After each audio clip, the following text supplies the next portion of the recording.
India has fired missiles into Pakistan in a deadly escalation between the nuclear-armed neighbors.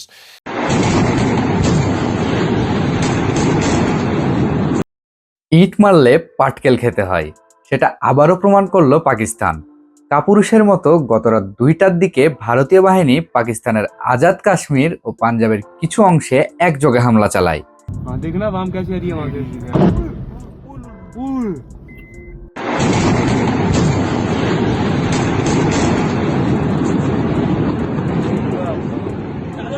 এতে পাকিস্তানের বেশ কিছু বেসামরিক জানমালের ক্ষয়ক্ষতি হয়। এমনকি একটি মসজিদ এই হামলায় আক্রান্ত হয়েছে বলে বেশ কিছু গণমাধ্যম দাবি করেছে। জবাবে পাকিস্তান সেনাবাহিনী পাল্টা হামলা করতে বেশি সময় নেয়নি। তারাও তৎক্ষণাৎ প্রতিক্রিয়ায় ভারতীয় বিমান বাহিনীর 5টি বিমান ভূপাতিত করার দাবি করেছে। এছাড়াও ভারত পাকিস্তান সীমারেখা লাইন অফ কন্ট্রোল অতিক্রম করে পাকিস্তানি বাহিনী ভারতীয় ব্রিগেডের হেডকোয়ার্টার ও চেকপোস্ট গুঁড়িয়ে দিয়েছে।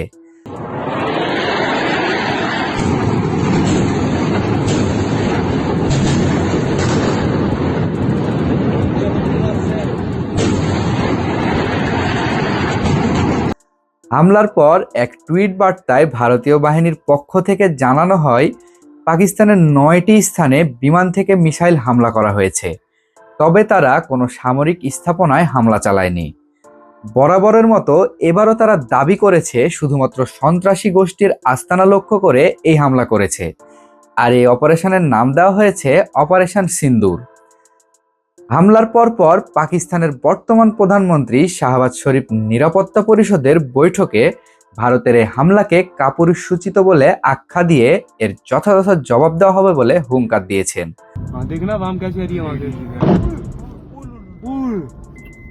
অন্যদিকে হোয়াইট হাউসে বসেই এই হামলার খবর পায় বর্তমান মার্কিন প্রেসিডেন্ট ডোনাল্ড ট্রাম্প। তিনিও এই হামলাকে লজ্জাজনক বলে অভিহিত করেছেন।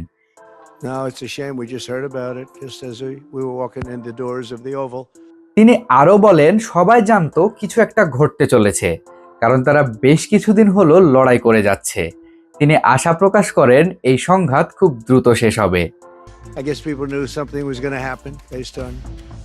A little bit of the past. They've been fighting for a long time, they've been fighting for many decades and centuries, actually, if you really think about it.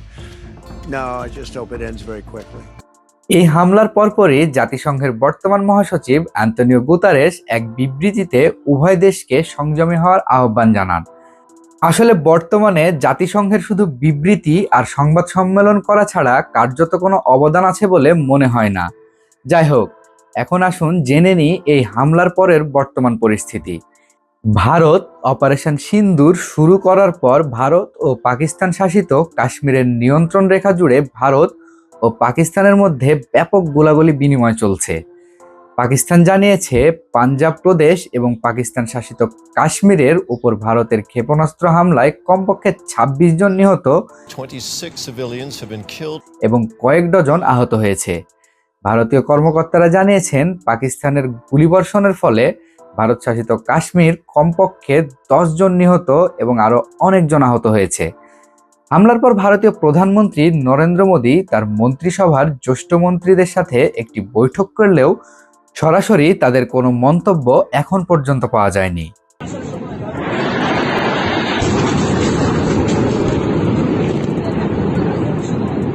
পাকিস্তানের জাতীয় নিরাপত্তা committee জানিয়েছে, ভারত আবারও এই অঞ্চলে একটি অগ্নিকুণ্ডের সূত্রপাত করল এবং আন্তর্জাতিক সম্প্রদায়কে আহ্বান জানিয়েছে, বিনা উস্কানিতে অবৈধ কর্মকাণ্ডের দায় স্বীকার করে আন্তর্জাতিক নিয়ম ও আইনের স্পষ্ট লঙ্ঘনের জন্য জবাবদিহি করাতে হবে। প্রধানমন্ত্রী শেহবাজ শরীফের সভাপতিত্বে অনুষ্ঠিত বৈঠকের পর প্রকাশিত এক বিবৃতিতে এনএসসি বলেছে, ভারতের অযৌক্তিক আক্রমণ ইচ্ছাকৃতভাবে বেসামরিক এলাকাগুলিকে লক্ষ্য করে চালানো হয়েছে। কাল্পনিক সন্ত্রাসী শিবিরের উপস্থিতির মিথ্যা অজুহাতে চালানো এই হামলার ফলে বাণিজ্যিক বিমান সংস্থাগুলির জন্য গুরুতর বিপদ তৈরি করছে।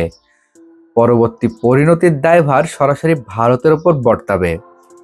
ইতিমধ্যে বিভিন্ন দেশের রাষ্ট্রপ্রধানরা নানা রকম বিবৃতি দেওয়া শুরু করেছে এবং সামগ্রিক পরিস্থিতি মোকাবেলা করার জন্য সহযোগিতা করতে আগ্রহ প্রকাশ করেছে।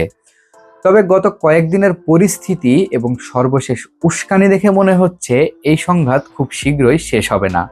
পাকিস্তান ভারত সংঘাতের সর্বশেষ পরিস্থিতি সম্পর্কে জানতে আমাদের চ্যানেলটি সাবস্ক্রাইব করে সাথেই থাকবেন।